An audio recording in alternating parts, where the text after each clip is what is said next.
మేడ్చల్ జిల్లాలో నేడు సీఎం రేవంత్ రెడ్డి ప్రజా దీవెన సభ జరగనుంది. ఈ కార్యక్రమానికి పెద్ద ఎత్తున పార్టీ శ్రేణులు ఏర్పాటు చేశారు. ఈ నేపథ్యంలో పోలీసులు పటిష్ట భద్రతా ఏర్పాట్లు పూర్తి చేశారు. రానున్న పార్లమెంటు ఎన్నికలకు మొట్టమొదటిసారి మల్కాజ్గిరిలో ప్రజా దీవెన సభలో ముఖ్యమంత్రి తదితరులు పాల్గొంటారు.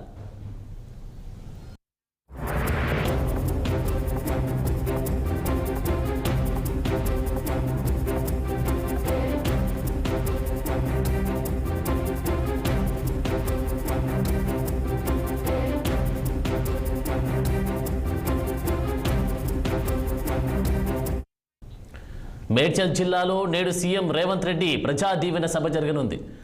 ఈ కార్యక్రమానికి పెద్ద ఎత్తున పార్టీ శ్రేణులు ఏర్పాటు చేశారు. ఈ నేపథ్యంలో పోలీసులు పటిష్ట భద్రతా ఏర్పాట్లు పూర్తి చేశారు.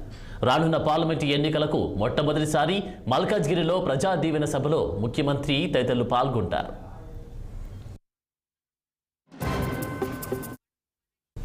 ఇక ఇదే అంశానికి సంబంధించి తాజా అప్డేట్స్ మా ప్రతినిధి శ్రీనివాస్ అందిస్తారు. శ్రీనివాస్. Thank you Anand.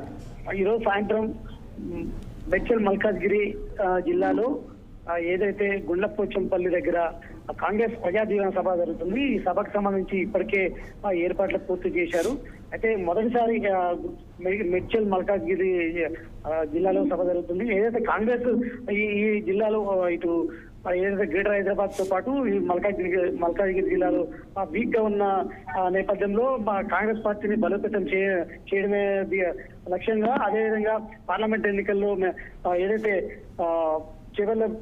చేవేళ్ళ కావచ్చు, అదేవిధంగా 3 పార్లమెంట్ స్థానాలను కైవసం చేసుకునే దిశగా కూడా ఈ సభ జరుగుతుందని చెప్పొచ్చు. ఈ సభలో సాయంత్రం ముఖ్యమంత్రి రేవంత్ రెడ్డి పాల్గొన్నారు. అదేవిధంగా ఈ సభ ద్వారా కూడా ప్రజలను ఉద్దేశించి మాట్లాడడంతో పాటు ప్రజలకు మాత్రం ఏదైతే వరాలు కురిపించే అవకాశం ఉంది.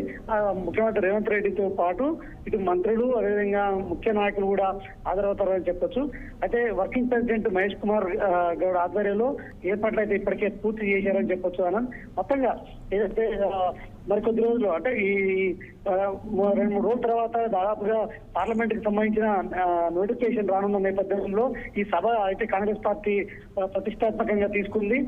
ఖచ్చితంగా తెలంగాణలో పార్లమెంట్ స్థానాలు, మెజార్టీ స్థానాలు గెలవాలని కూడా ఆలోచిస్తున్న నేపథ్యంలో ఖచ్చితంగా ఈ సభ చాలా ముఖ్యం, కాంగ్రెస్ పార్టీకి ముఖ్యంగా కానుందని చెప్పొచ్చు. ఇప్పటికే ఏదైతే సభలు ఇప్పుడు మహబూబ్నగర్ కావచ్చు, అదేవిధంగా చేపల్లిలో కావచ్చు, అదేవిధంగా ఇటు ఆదిలాబాద్ జిల్లాలో ఇప్పటికే సభలు ఏర్పాటు చేశారు. ముఖ్యమంత్రి రేవంత్ రెడ్డి మాట్లాడారు. దీంతో పాటు ఏదైతే హామీలు 6 గ్యారెంటీల హామీలు ఇప్పటికే 4 అమలు చేశారు. మరొక వైపు ఈ రోజు ఏదైతే సాయంత్రం ఇక్కడ మేడ్చల్ మల్కాజ్గిరి జిల్లాలో సభతో పాటు రేపు మళ్ళీ మరో సభలు, అంటే మొత్తం సభలు సమావేశాలు ఏర్పాటు చేసి ఖచ్చితంగా తెలంగాణలో పార్లమెంట్ స్థానాలు 17కు 15 గెలవాలనే లక్ష్యంతో కూడా కాంగ్రెస్ ముందడుగు వేస్తుందని చెప్పొచ్చు. ఈ నేపథ్యంలోనే ఇటు ఇచ్చిన హామీలు అదేవిధంగా నెరవేర్చడంతో పాటు ఇటు ఉద్యోగాలు కూడా ఇప్పటికే 3 నెలల్లో 30,000 ఉద్యోగాలు కూడా ఏదైతే ఇచ్చిన నేపథ్యం ఉంది ప్రభుత్వం. ఈ నేపథ్యంలో ఇవన్నీ ప్రచారం చేస్తూ కూడా ప్రజల్ని తమ వైపు ఓట్లు మెజార్టీగా పార్లమెంట్ ఎన్నికల్లో ఓట్లు తమ వైపు మలుచుకోవడంతో పాటు ఎక్కువ స్థానాలు గెలవడమే లక్ష్యంగా కూడా కాంగ్రెస్ పార్టీ భావిస్తున్న నేపథ్యంలో ఈ సభ అయితే ఈ రోజు సాయంత్రం జరుగుతుందని చెప్పొచ్చు. ఆనంద్. ఓకే శ్రీనివాస్, మరి యొక్క ప్రజా దీవెన సభకు సంబంధించి అధికారులు ఏ విధమైనటువంటి ఏర్పాటు చేశారు? ఈ దాదాపు ఇది ఏదైనా రాజకీయ సభ కావచ్చు, ఇక్కడ నుంచి ఎలాంటి ఏదైతే ప్రభుత్వానికి సంబంధించిన ఏదైతే అధికారికంగా అయితే ఉండవు. ఈ నేపథ్యంలో కేవలం ఇది పార్లమెంట్ ఎన్నికలకు సంబంధించిన సన్నాహక సభ కాంగ్రెస్ కాబట్టి ఖచ్చితంగా ఇక్కడ నుంచి అంటే వరాల వేళ్ళు అయితే కురిపించే అవకాశం ఉంది.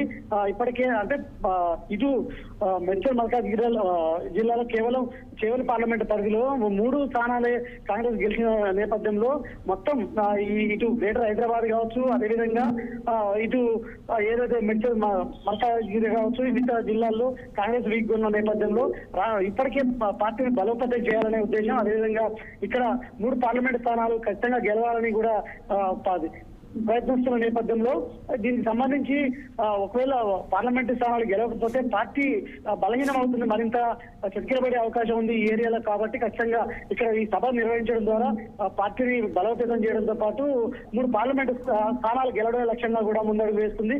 ఈ నేపథ్యంలో కూడా ఈ నెల 12న కూడా పరేడ్ గ్రౌండ్ లో కూడా మరొక సభ నిర్వహిస్తున్నారని చెప్పొచ్చు. ఈ సభ ద్వారా కూడా దాదాపు మెజార్టీ అంటే ఇప్పటికే గ్రేటర్ హైదరాబాద్ కావచ్చు ఈ 3 పార్లమెంట్ పరిధిలో ఏదైతే మెజార్టీ ఓట్లు కూడా ఇటు బీఆర్ఎస్ కి పడిన నేపథ్యంలో అసెంబ్లీ ఎన్నికల్లో కాంగ్రెస్ గెలవలేకపోయింది.